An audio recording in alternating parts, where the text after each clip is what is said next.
नाज़रीन, कराची का अहम ख़बर आहे। आग कंदासीं अवां खे कराची में पीपी औरत शोबे जी मरकज़ी सदर फरियाल टालपुर सां केपी जे पार्टी अॻवाननि जी मुलाक़ात थी आहे।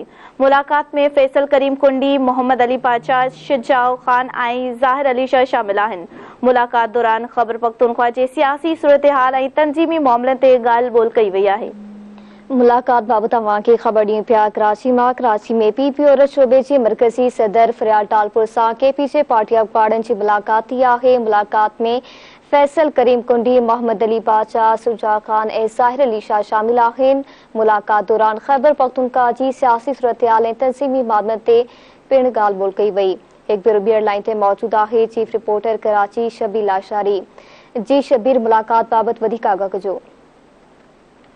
बिल्कुल, पाकिस्तान पीपुल्स पार्टी औरत विंग मरकज़ी सदर फरियाल टालपुर सां पाकिस्तान पीपुल्स पार्टी केपी के जो जेके उहिदेदार आहिनि उन्हनि अलॻि अलॻि मुलाक़ात कई आहे। मुलाक़ात कंदड़नि में फैसल करीम कुंडी, मोहम्मद अली बाचा, शुजा खान ऐं उनखां अलावा रुबीना ख़ालिद, नीलूफर, बाबर, शाज़िया, मेहर सुल्ताना ऐं ॿियनि जेको आहे मुलाक़ात कई आहे। मुलाक़ात दौरान इस्लामाबाद में जेका मुलाक़ात थी उनमें केपी जी जेका सियासी सूरतहाल ऐं तंज़ीमी मामला आहिनि उन्हनि ते ॻाल्हियूं थियूं आहिनि। उन मौक़े ते पाकिस्तान पीपुल्स पार्टी औरत विंग जी मरकज़ी सदर फरियाल टालपुर पारां केपी जे मुख़्तलिफ़ ज़िलनि में जेको वर्कर कन्वेंशन थिया उन्हनि जी कामयाबी ते अॻवाननि ऐं जियालनि खे जेके आहिनि शाबाश ॾिनी वई। उन मौक़े ते फरियाल टालपुर जो चवणो हिन भेरे पीपी चेयरमैन बिलाल भुट्टो ज़रदारी जो जेको दौरो केपी हुयो उनमें अवाम जो जोश ऐं जज़्बो ॾिसण वटां हो। संदसि चवणो त चेयरमैन बिलाल भुट्टो ज़रदारी लाइ ख़ैबर पख्तूनख्वा जी अवाम जो जोश ऐं जज़्बो चूंडनि खां अॻु ई अवामी रेफरेंडम आहे। संदसि चवणो त केपी के